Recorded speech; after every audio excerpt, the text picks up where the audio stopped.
Very, very, very big one with lots at stake. But what's at stake for England particularly? What's at stake for England? Well, whatever England want there to be at stake, because apparently, according to them, they call the shots in world rugby, and they're not very happy with the Springboks as the world champions, as the British and Irish Lions series holders, coming into their neck of the woods and trying to lay down the law. So they're very much got their nose out of joint. And the worst thing that they have accused the Springboks of is their style of play. And it's just not rugby, according to England and the rest of the Northern Hemisphere. And so in doing so, they have to take up the mantle for the Northern Hemisphere and set the Springboks to rights, and also overturned that 2019 World Cup final that didn't go their way, 32-12.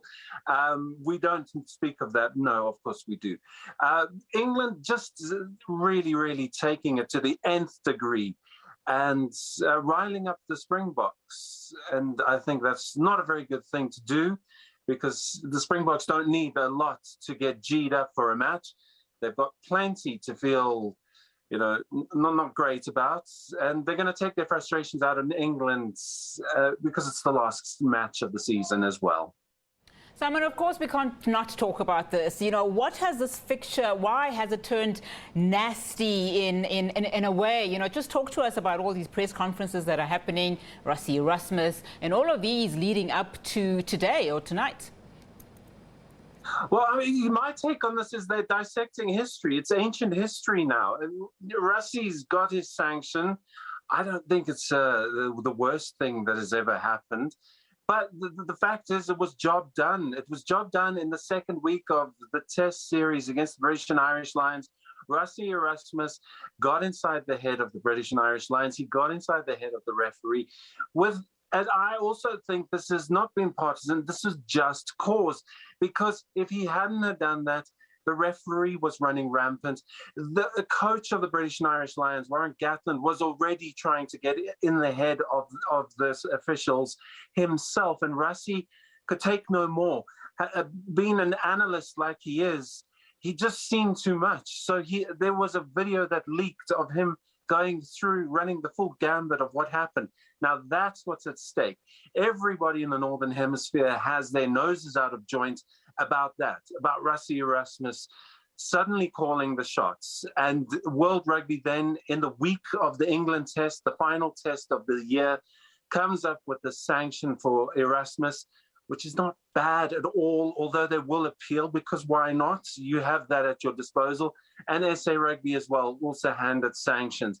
And it was about the belittling of the World Cup, the rugby, World Rugby officials, that kind of thing, making Nick Berry feel just not very nice.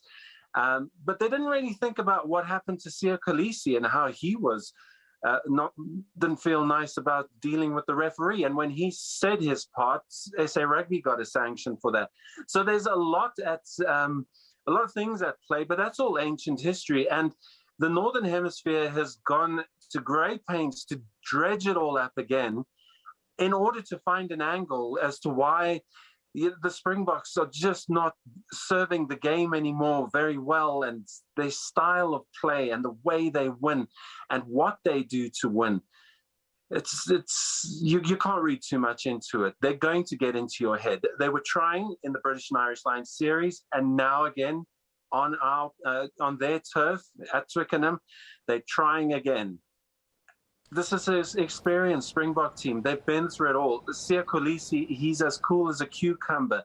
They're going to go and they're going to give it their best shots at Twickenham. It's a great occasion for any rugby player to play against England at Twickenham. So just there, that it is the home of rugby. Just that in itself is something. But all these other extra dimensions just makes it even more tasty. But at the end of the day, it's a rugby match, Springboks versus England, and that's all we've got to keep an eye on. And at the end of the day, Mzondile Stick saying that Rassie Erasmus's absence will be the actual motivation that drive the Boks against the English. So just your predictions very quickly? Yeah, and the fact that he got the sanction now is more motivation for the Springboks. And you didn't really want to do that, did you? Why give them more? You could have just released the sanction after the test. But no, you had to do it before. So, yes, all the players who are so loyal to them because they've all lived through a World Cup, they've all won a World Cup together, of course, they're going to give everything. Rassie is he orchestrates things. He stays in control. He makes sure that everything is going according to plan. He shields his players from what they don't need to be exposed to.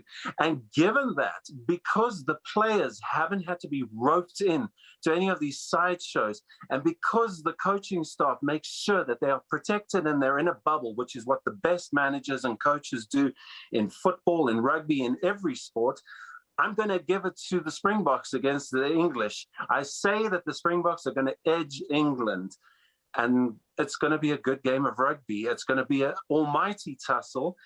It's not really going to rewrite the history books because the Springboks are still the Rugby World Cup champions, and that's the bottom line. This is just one end-of-year tour match against the English at Twickenham. It's a grand occasion, but I think the Springboks are going to edge it. Awesome. Thank you so much for that, Simon Burke, just giving us a taste of what's to come tonight. Of course, the Springboks face England today at Twickenham for the first time since their 32-12 win over Eddie Jones's men in the 2019 Rugby World Cup final in Japan. Of course, a very big one. Okay, let's take a quick break.